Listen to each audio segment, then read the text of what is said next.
You're listening to the Galaxy Poet Podcast, a new digital platform centered around art, the creative process, and creative solutions to problems facing our world. I am your host, Jordan Ferreira. Let's begin.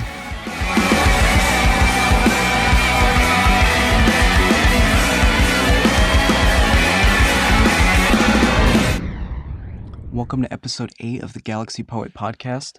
My guest today is an incredibly inspiring and talented singer-songwriter that I've been a fan of for several years now, and I'm really looking forward to having a conversation with her because she's someone that I feel embodies all of the tenets that I truly value when it comes to, promoting the environment, being mindful of decisions that you make and how they affect the environment, how they affect your health.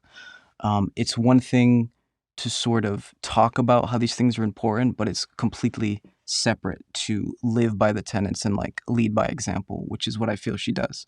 So I want to welcome the incredibly talented Talia Dalton. How are you doing, Hello. Talia? I'm doing great. How about you, Jordan?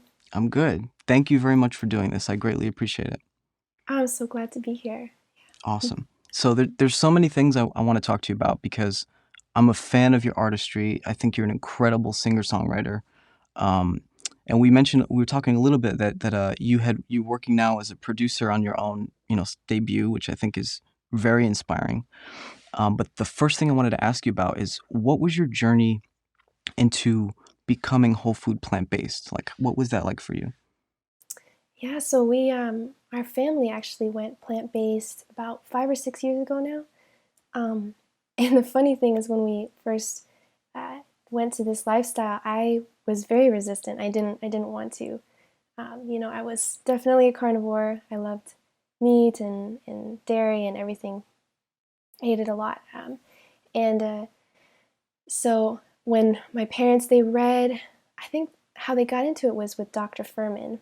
And they read his book and they just knew that it was the right thing to do. So they completely went cold turkey, cut everything out of our house. So not just vegan, it was like sugar, salt, oil. Um, and yeah, we just went for it. And at school, my sister and I we'd sneak foods that weren't vegan and all this stuff. But as time went on, we realized that this was really the way that we were supposed to live, and even feeling better in ourselves. Even as teenagers, we noticed a difference in our health. Um, and yeah, so over time, it just we adjusted to it, and now we love living like this. Yeah. Wow. It's rare because you usually find people that come upon a book later in life, right? And then they Mm-hmm. decide to kind of for their health or for something like this to try it, and then they some of the time they end up sticking with it. But for for a family for you for at such a young age, that is really impressive. I think it's quite rare. Yeah, yeah, it's definitely it was challenging because nobody really understood at that age what we were doing, and we get pressured to eat foods that weren't vegan, and it was a whole thing. But um, it really was amazing to start at a young age, because now I feel like it's such a part of me. I couldn't imagine eating any other way or living any other way. Wow, that's really powerful. And I think for anyone who may be interested in bettering themselves in terms of health or being mindful of how their choices impact the environment, I could not recommend any more highly both the work of Joel Furman, Eat to Live, all of those incredible books, and also the Whole Food Plant-Based Cooking Show, which is kind of how I'm able to cook. I steal all the recipes, so I have to say that's something really, really, really powerful for someone that's looking to turn their health around. But that's so cool. I think that's very profound and inspiring. I want to ask you then, Thank you. your relationship with art and your kind of the work that you do as a singer-songwriter. When did that begin for you? When did you start playing? What was your journey into that? Yeah, let's see. Well, I've been singing my whole life. My parents are both musicians, so there was always music in the house. They write songs, so I kind of grew up in that artistic environment. But I've been singing my whole life, and then I picked up the ukulele, or actually the piano, on and off for many years, and then started playing the ukulele when we lived in Hawaii, and then that moved to guitar when I was maybe like 13 or 12 or 13. Um, and I started writing songs when I was about 9 years old. Yeah, Wow. and it's just been going since. Wow. So what is your approach to writing now? Like, do you have a methodology for, like, does a lyric come to you and then you kind of expand on it, or do you start with music? Like, what is your approach? it's such a it's such a different experience every time, honestly. Yeah, sometimes I'll be doing the dishes and I'm always singing just all day long, singing and humming, singing songs that are in my head or just like random things. So I might be doing the dishes and I'll be like, ooh, I like that. And I'll take my phone, have my voice memos and record it for later, Yeah, or just jump into it and like drop everything and go and work on a song. sure. Um, yeah, but it depends. Sometimes it does start with a lyric or something inspiring I heard in the day. Or like, I wrote a song called Evening Sky, and it came from standing outside at night and just looking up at the sky and being like, wow, just kind of caught in the moment and wanting to try and capture a piece of that in a song. Wow. Yeah, that's incredible. I relate just in the fact that, I make music as well. It's sort of my principal trade, and I ask people that because I try to zero in on a methodology, but it does seem to just be like completely random. Like, Mm-hmm. it could be programming a drum beat and then it'll trigger something else, a bass line or a synth part or something, and then it seems like there is no rule. It seems like it just happens and you're kind of like you have to just see it through. It's very It's so strange. true. And yeah, and I feel like as soon as you try and really make a formula for it, it just doesn't work anymore. Like I've tried to do that before. I was like, okay, I'll sit down, have this and this and this, and then I'm just sitting there. I'm like, nothing's coming to me. It has Yeah. to be kind of in that creative. I think it can be hard to live by the whim of your creativity, but I think as you, you know, connect with yourself more, like through meditation and stuff like that, that it can become more consistent because you're like listening to that inner part. If that makes any sense. Yeah. Yeah. Do you have a meditation practice that you feel contributes to your creativity? Oh, for sure. Yeah, I used it. It's called the JKZ series.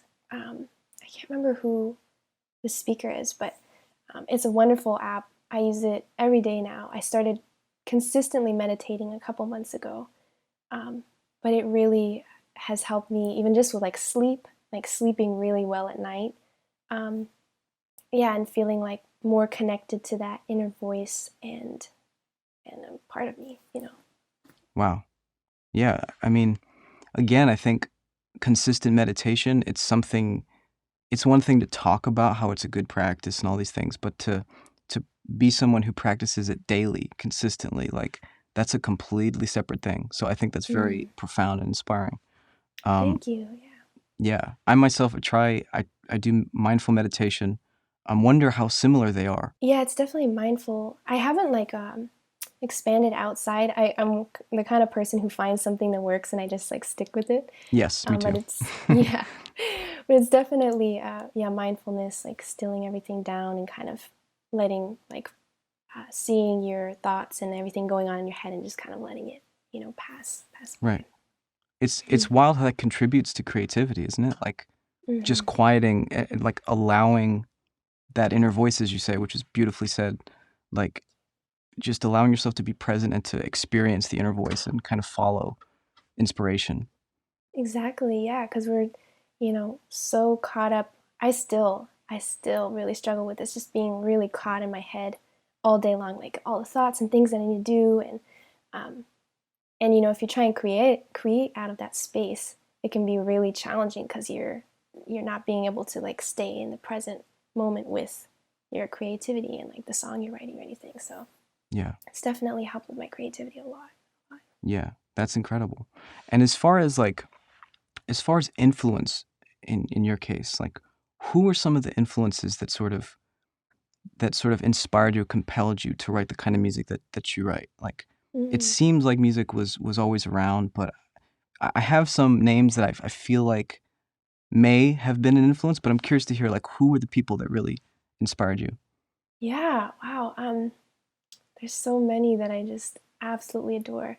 I think growing up, like my big influences growing up were Nora Jones, Jack Johnson, and John Mayer.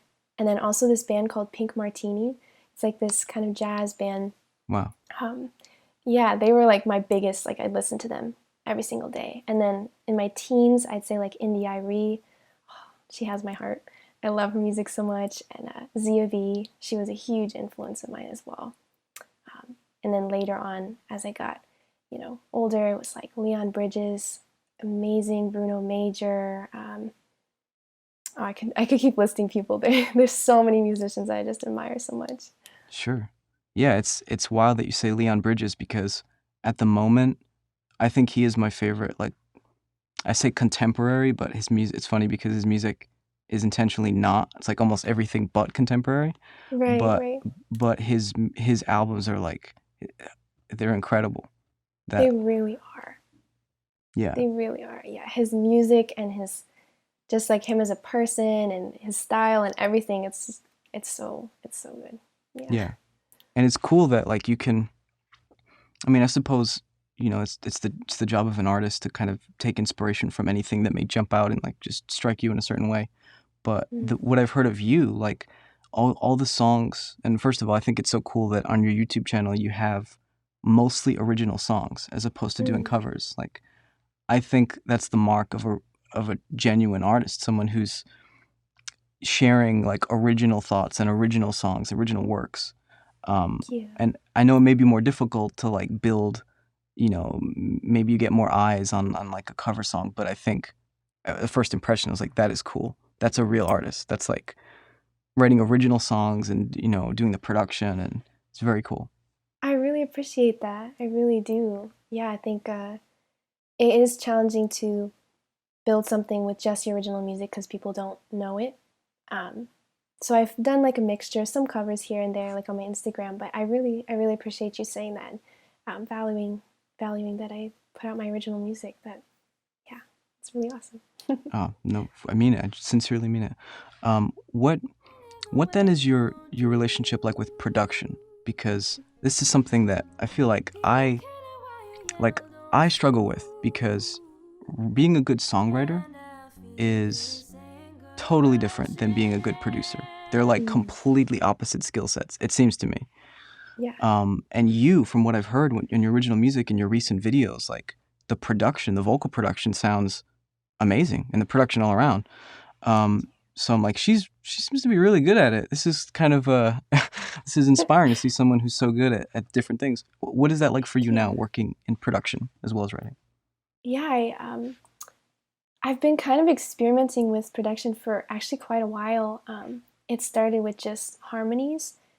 So probably like I'd say 4 years ago, I started just like layering harmonies and starting with like beatboxing. I don't beatbox, but just like as I didn't know how to use the drum tools and stuff, so it was kind of just a placeholder. Um, and then layering harmonies on there because I didn't know how to use the instruments, like the MIDI instruments and stuff like that in there. But now I've been branching out and really just experimenting and kind of going with it. And I've got about 4 singles in the works right now that are really different than my original music I've put out before.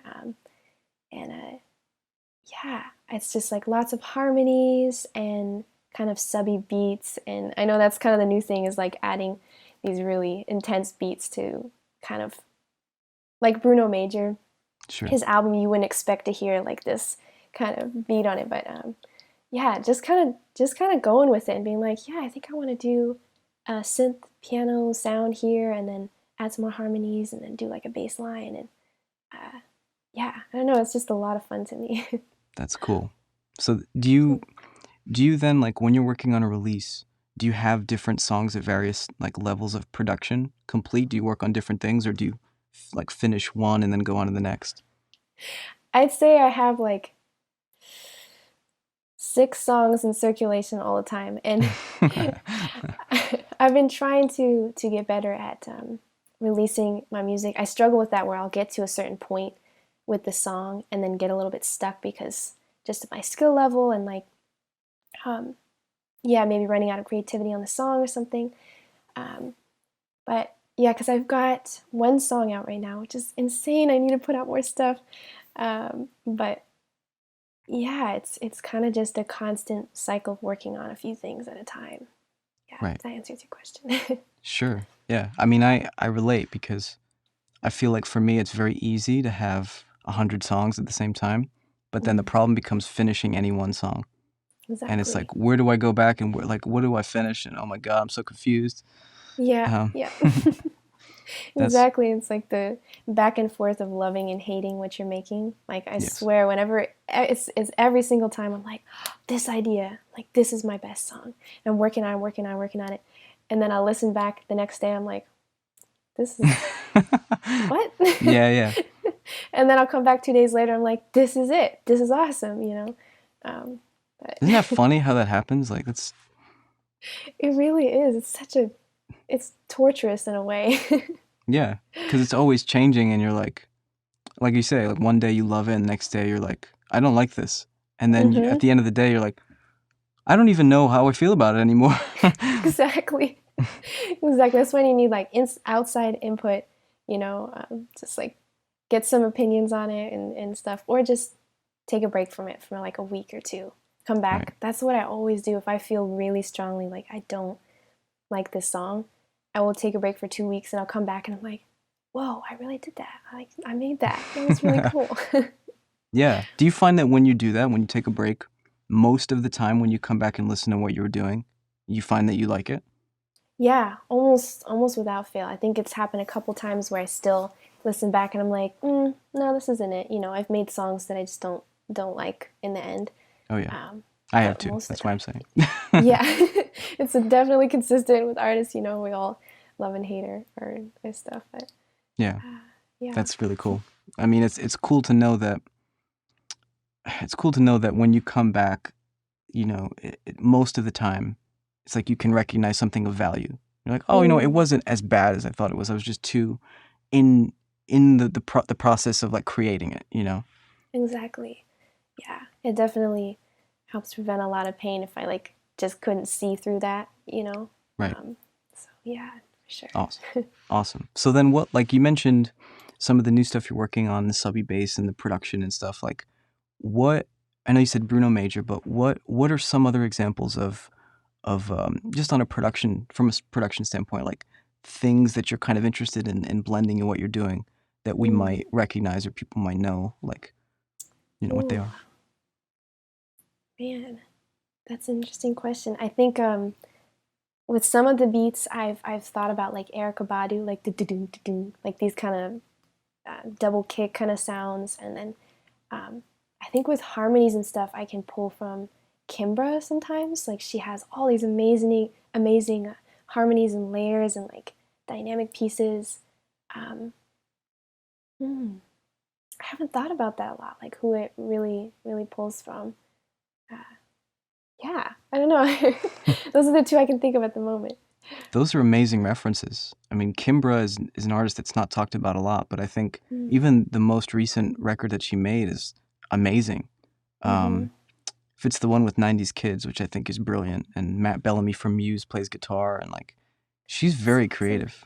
She really is. Yeah, I haven't listened to a lot of her new stuff, but we were so in love with her music back in New Zealand.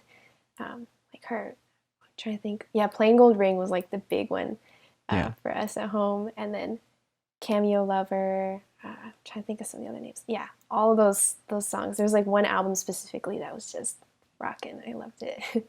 That's amazing. Yeah, she's incredible. But Mm, so the other thing that I think is so cool about what you're doing is that by also making these videos of original works that you're putting out on YouTube, it's almost like you have the business acumen to know that like these are original works, and the channel, your own YouTube channel, which I encourage everyone to check out. It's amazing, amazing live streams, amazing original works, amazing, like, just overall. It's a really great example of like an incredibly talented, artist trying to. I mean, it seems like building an alternative model. That's kind of what I'm trying to get to. mm. It seems like you're building this presence on YouTube, and then from that, that's going to be the platform for you to sort of, when the album is ready, sell the album and stuff like that. Is that sort of the approach? It is for sure. my dad and my mom, they really encouraged both me and my sister to really try and like make our own way in the world, and kind of go against the grain. And you know like their mentality was always like, make your own job, like make your own business, or like do your own thing, so you're not working for someone, like work for yourself. um, and with them being so big on YouTube and stuff, like they really encouraged building audience online. And I think I've kind of stuck with Instagram mostly. Like I'm gonna try and build up my YouTube a lot in the next couple months. But um, yeah, I don't know. It's so valuable to really get back down to people. Like that's what it comes down to in the end, is just one person at a time, uh, just building your audience and connecting with people. Because you can make the best music ever, but if you don't have that connection, it's like nothing's gonna happen. You got to connect with people and have them enjoy your music and stuff. Yeah, that's making any sense. It makes perfect sense. I think that's incredibly inspiring because it would seem most of the time so many people, so many young songwriters, their primary goal, especially maybe not during COVID, but obviously pre-COVID, was sort of their objective was like sign that major label deal, Mm, get on that roster, work with those producers, work with those songwriters, open for an established pop star. And I think particularly with COVID, and this kind of, in my opinion, like the entertainment industry is going through some kind of reset mm, where everyone is sort of like, okay, well, the contemporary model is sort of, it's definitely not working right now because nobody can tour. So people are mm-hmm. scrambling and like they're trying to figure out what works for now, what works in a post-COVID world. And I feel like what you're Exactly. doing is the answer. Thank you. Yeah, I think the internet is a huge resource. I don't know that I would have the followers, and I wouldn't have the followers and people that I have now without the internet. And um, you know, yeah, it's really hard that this time, so many musicians and artists are struggling because that was like their main source and their main thing that they relied on. So I'm so happy to see that there's a lot of changes, going on, and people like deciding not to sign with a record label and being like, I want to do this on my own. Like I want to own my own music, and I want to like work for myself, or even create their own like record label. I've heard so many people say that a lot recently. Like that's awesome. It's That really is. really great. Like artists just taking um, their art into their own hands. Really, yeah. Yeah. And I would be fascinated to hear your take on this, but like I would say the vast majority of the time when I can hear the artist's like fingerprints on their works, like when I Mm, can hear like, oh, that definitely wasn't a choice made by a producer or hired by a record mm, label. Like that was just a crazy like off the wall artist choice. I can mm. almost see like the artist being like, no, it has to be like this, and whoever's working on it is like, oh God, okay, fine. But those are the things that I love. Like those Mm-hmm. things, when you hear something that's unique or slightly, against the sensibility of what you hear on radio, it makes me appreciate that work. Oh, for sure, for sure.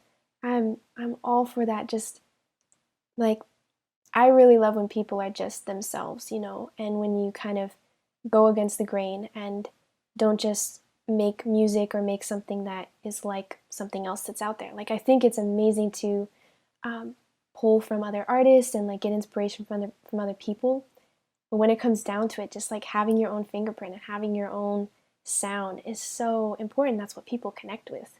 Even like the music and the musicians that I follow, um, I feel like they all have that kind of fingerprint thing. Like, they might have a similar sound, like they're jazz based or they're this, they're that, but they really have their own thing that really like connects you to it. And they make all these choices in their music that are just like, ooh, that's the way I wasn't expecting to go. And I love that. Yes, Mm, exactly. Beautifully said. That's what I think art should be, and it's mm, sort of, it's almost like the current, and I understand it, but the current accepted model of the entertainment industry, and particularly music, is like it's driven by stats. It's driven by people who are looking at, where are the numbers leading?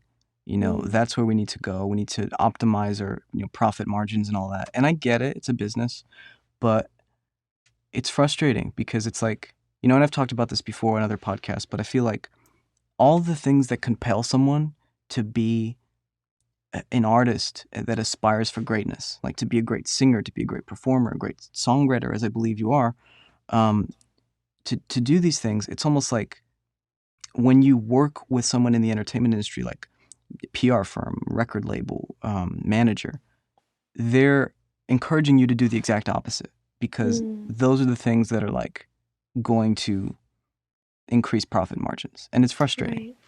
Yeah, definitely. I feel like it's kind of the same thing with like songwriting. Like as soon as you put a formula on it, it kind of loses some of its magic. As soon as you try and put an artist into like a cookie cutter shape, you're gonna lose a lot of that fingerprint, a lot of that authenticity, because we're all so different. As artists and creators, we're all listening to our souls, and all of our souls are different, and all of our inner minds are all different, and you can't really put any artist in a box at all. Yeah, or human being. It's so true what you say. I mean, Mm-hmm. everyone is so different. Yeah, Um, yeah. yeah. So I guess the other thing I really wanted to ask you is that since this incredible like there's this incredible narrative element to your songwriting, it would seem to me that there's like a big literary inspiration. Like, are you Mm. inspired by by authors and works of fiction and stuff like this?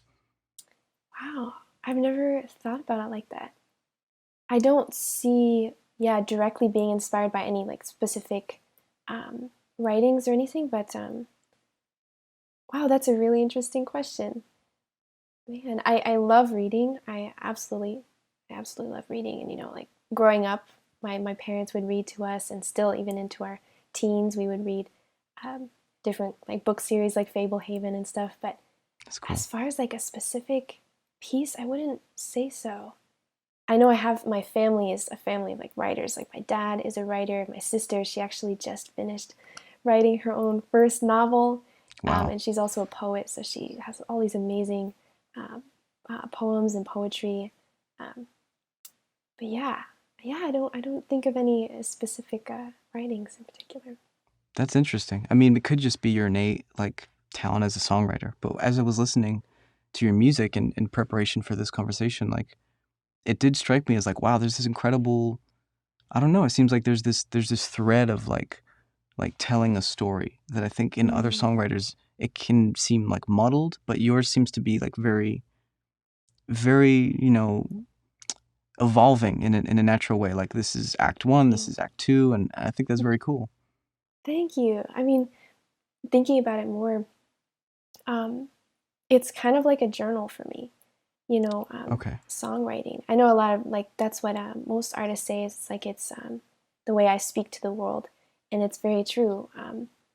Because growing up, we moved a lot. I've lived in 17 houses. I'm 19 years old right now, Wow. and so I think songwriting really became the way that I communicated just to my family. Honestly, like I was never a very forward person, and I was like, oh, in songwriting, I can kind of say what I'm trying to say that I can't say in person because I'm a little too chicken in a song, and kind of say it in a nice way that will understand. So I think that definitely thinking about like the storytelling part is it's Yeah. just evolved with my life, and like a lot of my music from when I was a young teen was like, you listen to the lyrics, it's like, let's please don't move away again. Like, let's stay here. I want to stay. And it's all these words, and then there's like the heartbreak phase when you like people and you write all the love songs. And now I think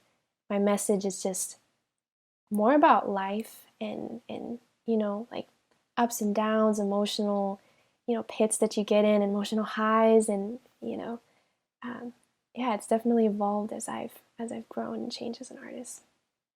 That's fascinating. And it makes perfect sense, and I often wonder like what do you think that is? That impulse of like, because I see it in almost every artist. It's like Mm, the people who end up being these extraordinary talents are people who otherwise, like, you would never be able to point them out in a crowd and be like, that's the person that's going to Mm, be, you know what I mean, this kind of like vanguard of culture or something. Like Jimi Hendrix exactly. was notoriously shy, right? Or like Yeah. all these people sort of, they're in their private lives, they're kind of, I want to say, like, they have all these uncertainties, they have all these sort of like anxieties, and yet Mm-hmm.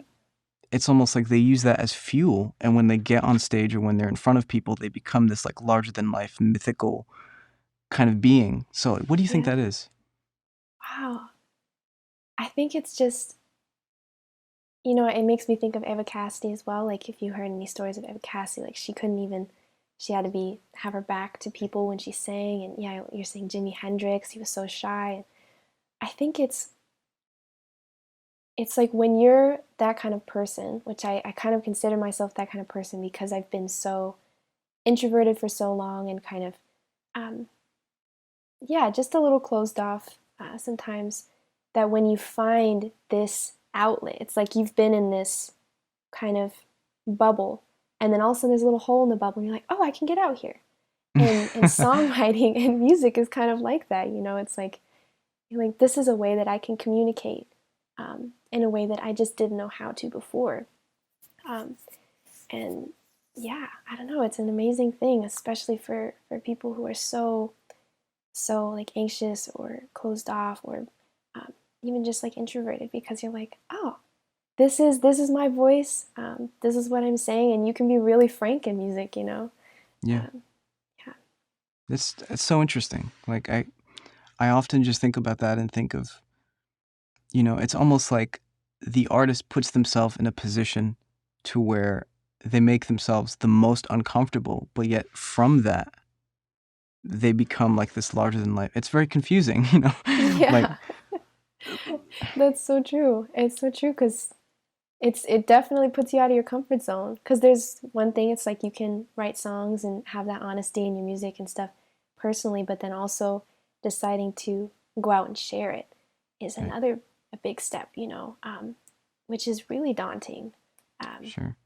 and can be really scary and really hard to do, for sure, because you're always wondering how people are going to react. And sometimes in my writing, I would be like, I need to hold back a little more. Like, I need to say this in a nicer way because this is something I'm going to play for the person that I'm writing it for. And um, yeah, I don't know. Yeah. No, I understand. I'm Mm, I'm I'm really curious about what you think makes an artist great, because mm, so many definitions of greatness are ascribed to, like, people all throughout history and music and the arts, and a lot of times, or I'll say most of the times, those people aren't virtuosos. mm, Like they're not naturally gifted like prodigy. It's like there's something in them that compels them to write a particular thing at a particular time that just communicates that message to the world, and then they hoist him up, or they hoist he or she up, and you know they're considered great. So I'm curious, like, what do you consider the qualities that make someone great? mm. Yeah, that's a really good question because I feel like there are people who are just insanely talented and like Jacob Collier. I think of Jacob Collier. He's like modern day Mozart, just Yeah, absolutely insane. brilliant, absolutely brilliant. Absolutely brilliant. Um, but I think as far as just those kinds of artists, I think it's like it's just this kind of spark inside those people. Like, yeah, I don't know. I think some people find it along the way. Like, they might be writing music and trying to write pop songs and do all this stuff, and then all of a sudden they realize like that they have this desire to make a difference. I don't know. This is for me like recently, actually, really recently. Um, I've had this little spark in me that's like, I want my music to heal. I want my music to heal the world and heal people. Um, I think because of all the pain that this last year has been and things in my life, um, and I guess I'm kind of going off of the question here, but for your question, yeah, I think it's honestly like what makes a really good artist is someone who listens. Um, yeah, maybe that's it. It's like really, really good, observant, listening people. Like people who really um, step back and just can see the world. You know what I mean? Like they're really observant of everything, of people. Um, and yeah, I don't know. Yeah, just like observers. Yeah, it makes a lot of sense. I mean, you hear even, I mean, great writers, right? That's like the number one quality. Just someone who can go out Mm, and observe and people watch and just notice aspects of human nature that maybe someone hasn't thought to put in a particular like context, and then that person writes the, you know, the great, American novel or great novel of the 21st century or something. mm-hmm. Yeah, Um, because if we're always trying to like, um, yeah, use a formula or something, being like, I think this is what people want to hear. It might not always work, but if we're really getting back to like the base level, down just with people, like that is human connection is the most important thing. And yeah, if we're observing and we're like seeing people's emotions and people's pain and everything, and we're um, not using that, but just drawing off of that to create, it's going to connect more with ourselves and with other people because it's like exactly what we're all feeling. yeah, it's beautifully said. And I want to ask more about this idea of healing, or like having Mm, this maybe epiphany of like, I want my music to heal, because I think that's a really profound philosophy going into creating anything. mm. How did that come about for you, and what do you think brought you to that? Wow, I think I've been searching for it for a long time and trying to. I've always thought like, well, I want my music to be out there. I want people to have it because I see people connect to it. Um, but the healing part really came about recently through meditation, um, and then also through this musician I've been in contact with. Um, we like he does this thing called Lullaby Club, and he asked me to sing in it, and I've been singing at it with him every single night for a couple weeks now. Wow. Um, and the main purpose of it is just it's a lullaby club. So people come in, it's a live thing, and we'll sing people to sleep. People have messaged us and said like, "You got me through a night shift," or "There's this pain in my life, and you really have helped soothe it." Um, and every time it just says like, our message is, and our motivation here is not to get anything from you, or market or do any stuff. It's just to um, help to comfort you and heal you. And I connected with that so strongly, and I realized it's like that's what I want to do.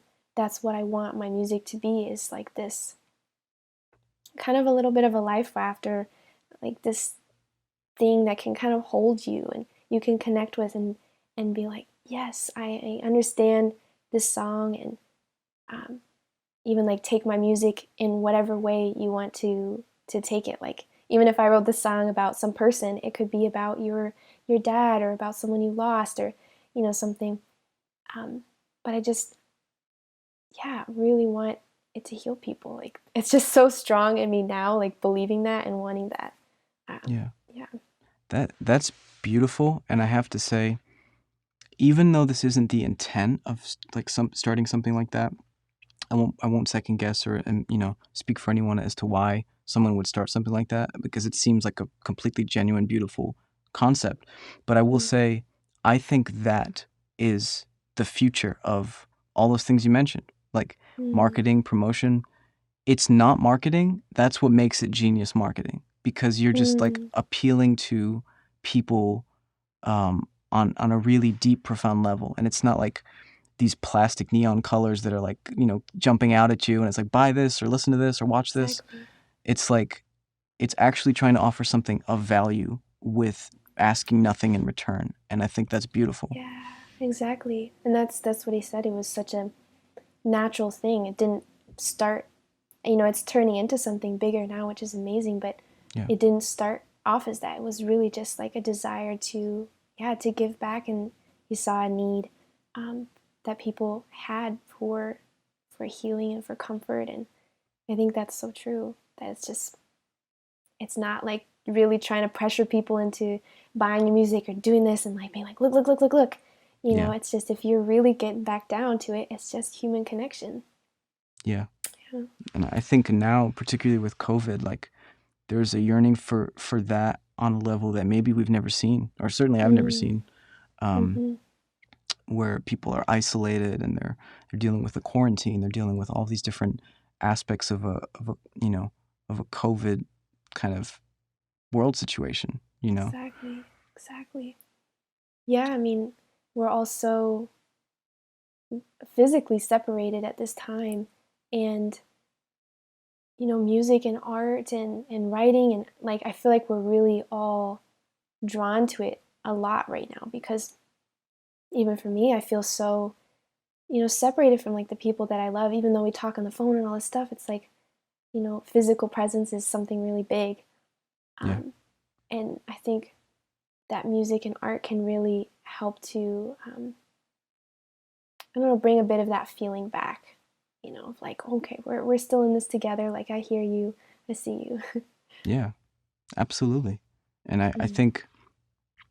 think COVID, if anything, has reminded people that, maybe those, flashy plastic neon kind of advertisements and promotions, like maybe they're not how they want to be spending their time, and Mm. I've seen it, like I've seen it play out in a few different ways, but like it seems like so much of the music that was so relevant, right, pre-COVID, as soon as COVID hit, it just seems like they're not really looking to, I don't want to say escape. They're not really looking for that kind of outlet. Like it's no longer soothing. It's just kind of artificial, it seems.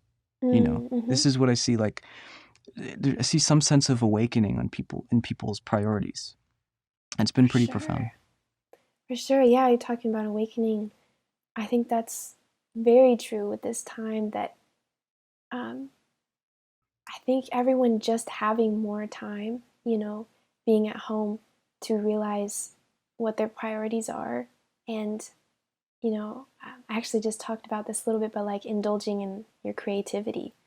Yeah. Because so many of us don't get to, you know, with jobs and families and school and all these different things. It's like we don't have that time to really just indulge in that creative side.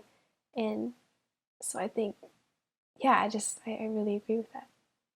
That's cool. I think it could be the beginning of something that's really really profound in terms of the arts and society Mm-hmm. and all these things. I hope, at least. But Definitely. uh but yeah, the other thing I really wanted to ask you is, in my opinion, being someone who's trailblazing this kind of model where your art is so authentic and you're building things, in a really, really kind of brilliant way and doing it all yourself and producing your own music, writing your own music, kind of connecting to fans, on a one by one basis. Like what do you think a post-COVID entertainment industry is going to look like? Mm, that's a really good question. Hmm. I think it'll be, yeah, I don't know, more driven by just connection and by seeing each other. And I guess for like more practical, if that's what you're asking, I think like smaller people being really interested in smaller, um, you know, like concerts or things like that. Like I imagine, you know, if you've seen like, is it Solar and Tiny Desk, like that kind of stuff, I feel like is going to be even bigger because it's such a small thing where it's like you're face to face with the artist, like you're there, you Right. can see their emotion, you can hear them breathe, like you're that close. It's not a huge stadium of people. I feel like that's going to be more. There's going to be more of those kind of things. Yeah. And the reason I ask is because I completely agree with what you say. I think it's going to be more driven by connection. Mm. And I think what you're doing is trailblazing in that way because for whatever reason, it seems like the industry is not completely understood that, like, oh, post vaccine, things are going to be exactly, the touring markets are going to be great. I don't Mm. know that the conventional model is going to really work in the same way that it did, you know? Yeah, yeah, I agree. I I don't know what it's going to look like. I feel like we've been in this so long. I mean, it's almost been a year now, Yeah. being in quarantine. Uh, And I can't even really imagine what it's going to be like when things are back to some kind of normalcy, if Yeah. it's going to be even comfortable to think about going in a huge arena of people. And yeah, Right. I don't know. But I agree with you. And I think that's why, you know, doing what you're doing now and being wholly authentic and just making it about connecting with the fan on a one by one basis, like, I think that's going to be the future. And I think you are already doing it, and I think that's what's so Thank amazing you. about talking to you. Thank you. Yeah, I really appreciate that. Thank you so much. Absolutely. And yeah, I think for this particular podcast, because like I started this honestly out of a desire to sort of aid aspiring artists in any artistic medium to have some frame of reference for, Mm, maybe if they're on the outside of the current entertainment industry but they're looking to get in it. I wanted this to be a platform where they could be like, what is it really like? Like I say I mm, want the major label record deal. I say I want to work with this company or this musician or these artists or whatever, this producer. Um, but what is it? What is it like? Would I be happier there? And I've had mm, some experiences. I'm sure you've had, and I'm sure many artists have had. But I've had some experiences of the contemporary model where I feel like this might not be the answer, and I don't think this is going to be the model for much longer because mm. it seems unsustainable to me, you know. Exactly. Yeah. Yeah, I feel like I agree. I think I feel a lot of pushback from artists now. Like um seeing even just I had no clue that you could like make your own record label and stuff like that. Like that's amazing. Um but really seeing artists be tired of kind of being used by the industry and um not getting back what they're giving. Uh yeah. I'm so excited to see what the future of music is because I really yeah, I see a change as well, for That's sure. that's inspiring, and I think, like I say, I think you're an artist that's trailblazing and inspiring a whole new generation of singer songwriters or women artists who are like, oh, I want to do this, but I don't really want to be the major label artist. I don't want to be the conventional pop star, and they see someone Mm, like yourself and say, like, I could do this and I don't have to do that. I think that's a beautiful idea. mm. Yeah, I love that. I really appreciate that. Just being, I mean, if I could inspire anyone to pick up the guitar or pick up piano or start singing, um, that would just make me so happy, and like inspiring other young artists to just be themselves, because I think a lot of times we're so pushed by society even to fit in, and I never really fit in, in school and with friends and stuff. Like I was always kind of the one on the outside, and I think really encouraging people to be that, if you don't fit in, you don't fit in. Like, do you really want to go with the crowd, or do you want to be your own person? I think there's a lot of value in just being your own person, doing your own thing, and listening to your inner voice. That's really profound, and I think you are inspiring people, and I think that's amazing, and to follow Thank their you. own path, as you say, and that's why I'm so excited to have this conversation, and I'm so honored that you're doing the show. I really appreciate it. Um, but along the same lines, I just wanted to say this quote because it reminds me so much of what you're saying, and I think it was Justin Timberlake who said it, which is sort of Mm, ironic because he is that major label pop star. But I'm a fan. I think he's really talented. I he think is. I think he's made, particularly recently, he's made um, very rootsy records that are kind of, they're both encapsulating his aesthetic as a pop artist, but also being very authentic and very sincere. I love Um, that. yeah, I think he's very talented. But the quote was, just be the fact that you're different means that you can make a difference. And I Mm, think that's a beautiful kind of philosophy for anyone. I really love that. I really love that. I mean, it's so true. You hear of, like great inventors, or great musicians, or great artists, and they didn't get to be who they were because they, got an A in art class because they like, colored inside the lines. It's like they got to be who they were because they're like, you know what, I kind of want to put some green over here outside the line. What would happen if I did that? Right, right. I want to make my own lines. Yeah, Right, exactly. I kind of want to draw my own color in picture and then color it in, like, right. you Well, know. I think in your way you're doing that, and that's why I'm really Thank you. honored to speak to you. And yeah, I'm this has so been glad a to be really here. Thank you. oh, thank you. This has been a really profound conversation. I just want to end it by saying I want to encourage everyone to go check out Talia's music. Talia Dalton. To me, she reminds me so much of a young Joni Mitchell. She reminds me of these great kind of singer-songwriters from from history that people keep referencing because they're so like vivid with their narrative, and they have something to say, and there's talent, and like basically, I think you're the real deal. So I just want to say thank you for doing this. Thank you. Thank you. That Of means a course, lot. Thank you so much. And of course. I'm so happy we got to do this interview. This is one of my first interviews, and it was just so wonderful to talk to you and have this space. So I really appreciate it. Thank you. It was awesome to talk to you as well. Thank you. Awesome.